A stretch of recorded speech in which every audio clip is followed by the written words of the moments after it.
محمد عثمان اتاری ملاوی central افریقہ سے عرض کر رہا ہوں. پیارے باپا جان، الحمدللہ ہم یہاں ملاوی سے حاضر ہوئے تھے، مگر اب رخصت کا وقت ہے. ابھی کچھ دیر میں ہی ہم ایئرپورٹ کے لیے روانہ ہو رہے ہیں. یہاں آ کر بہت کچھ سیکھنے کو ملا. یعنی آنکھیں کھل جاتی ہے کہ ہماری دعوت اسلامی ہے کیا، ہماری دعوت اسلامی ہمیں بنانا کیا چاہتی ہے، اور ہمارے دعوت اسلامی ہمیں کتنا بڑا ویژن دیتی ہے. تو یہ نو ڈاؤٹ آپ کی عطا ہے، یہ آپ کی طرف سے گفٹ ہے. الحمدللہ ہمارے ساتھ جو ملاوی کے اسلامی بھائی ہیں، فرسٹ ٹائم آپ سے ملاقات ہوئی، اور ان کے تاثرات یہ کہ جب شیخ صاحب سے ہماری ملاقات ہوئی، ہم نے یہ بات فیل کی کہ ہمیں محبت ملی، ہمیں اپنائیت کا احساس ہوا.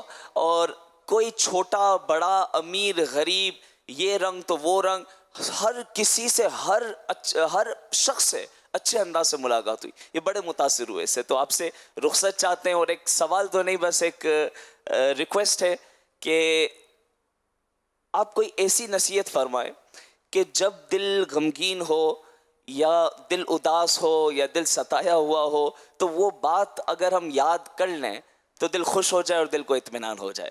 جزاک اللہ خیر یا سیدی، دعاؤں میں یاد رکھیے گا، اور بس ہمیں آپ اجازت دیجیے انشاءاللہ. ماشاءاللہ آپ سب کا آنا جانا قبول ہو.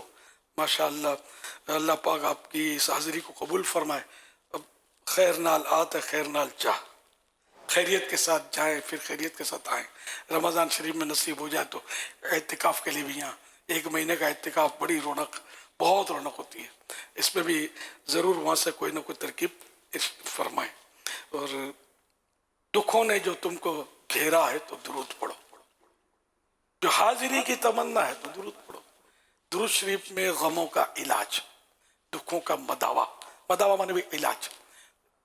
یوں مطلب دکھوں کا علاج اس میں. اور پیارے آقا صلی اللہ علیہ وسلم کو جب غم پیش آتا تو آپ اپنے رب سے عرض کرتے، یا حیو یا قیوم برحمتک استغیث. یہ دعا آپ پڑھتے تھے، اے زندہ، اے قائم، میں تیری رحمت سے فریاد کرتا ہوں. انشاءاللہ اس سے بھی غم دور ہوگا. صوفیہ فرماتے ہیں کہ رنج و غم میں درود شریف زیادہ پڑھو، کیونکہ اکثر رنج و غم گناہوں کی وجہ سے آتے ہیں، اور درود شریف کی برکت سے گناہ مٹتے ہیں. جب گناہ گئے تو ان کا سامان بھی، یعنی رنج و غم بھی گیا. ماشاءاللہ ہم لوگوں کو تو ظاہر ہے کہ یہ کلر کی بات کی نا، اس کلر سے خاص پیار ہے مجھے. تو حضرت بلال حبشی رضی اللہ عنہ یاد آتے ہیں ان کو دیکھ کر. بعض لوگ جو بھی کرتے ہیں وہ نہیں کرنا چاہیے، کہ پیارے آقا صلی اللہ علیہ وسلم نے حجت الوداع کے موقع پر فرما دیا تھا کہ نہ عربی کو عجمی پر، نہ گورے کو کالے پر فضیلت نہیں. تو قرآن کریم کی آیت ہے. حضرت بلال حبشی رضی اللہ عنہ، تو جب ایک یعنی اس کی تو یہ بیان کی گئی ہے کہ جب اذان دی بام کعبے کی چھت پر، تو اس وقت در اسلام میں جو لوگ کچھ ایسے بھی تھے جو سردار اور نئے لوگ، اور ان کو تعجب ہوا کہ یہ کالا غلام اوپر. تو اس وقت آیت کریمہ نازل ہوئی، ان اکرمکم عند اللہ اتقاکم. بے شک تم میں زیادہ عزت والا وہ ہے کہ جو اللہ کے نزدیک زیادہ پرہیزگار ہے. پوری چمڑی والا ہو یا کالی چمڑی والا ہو، جس کو بنایا جیسا بنایا رب نے بنایا. ہمارا معیار تقویٰ ہے. یعنی یہ ضروری نہیں کہ گوری چمڑی والا جنت میں چلا جائے اور کالی چمڑی والا جنت میں نہ جائے. کالی چمڑی والے پر قربان، جس کی چلنے کی آواز معراج کی رات پیارے آقا صلی اللہ علیہ وسلم نے جنت میں اپنے آگے سنی تھی. حضرت بلال ہمارے بادشاہ ہیں، ہمارے آقا ہیں. ان کی سیاہی پر ہماری ساری رونق ہے قربان، چمڑی کی سیاہی پر. تو اصل کالک جو ہے نا وہ قیامت کی خطرناک ہے. یوم تبیض وجوہ وتسود وجوہ، کہ اس دن بہت سے چہرے یہ سفید ہوں گے اور بہت سے چہرے سیاہ پڑے ہوئے ہوں گے.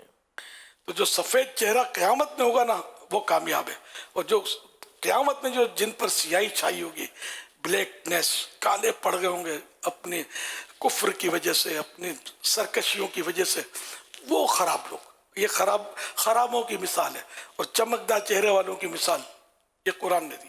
تو یہاں دنیا میں تو کالا گورا دل اجیالا ہونا چاہیے، دل روشن ہو عشق رسول سے تو بیڑا ہی پار ہے، یاد الہی سے دل منور ہونا چاہیے. آپ کو اللہ پاک خیر و عافیت کے ساتھ لے جائے، اور پھر ایک بار جلدی ہم جیتے جی اللہ کرے اس کی رضا کے سائے میں ملے، زہ نصیب کے سبز گنبد کے سائے میں، اللہ پاک کی رضا کی سائے میں ہم وہاں ملاقات کریں، مل کے طواف کریں کعبے کا. اللہ کرے کہ ایسی سعادت مل جائے. مجھے یقین مانے ان بلالیوں کو دیکھ کر حضرت بلال یاد آتے ہیں رضی اللہ تعالیٰ عنہ. حضرت لقمان، قرآن کریم کی پوری سورہ لقمان موجود ہے، یہ بھی اسی رنگ والے تھے، مطلب اس میں سوڈان کے تھے. تو یہ مطلب ہمارے لیے رنگ نسل، وہ ہر سنی میرے سر کا تاج، میں ہوں سنی رہوں سنی مروں سنی مدینے میں، بقیع پاک میں بن جائے تربت یا رسول اللہ صلی اللہ علیہ وسلم.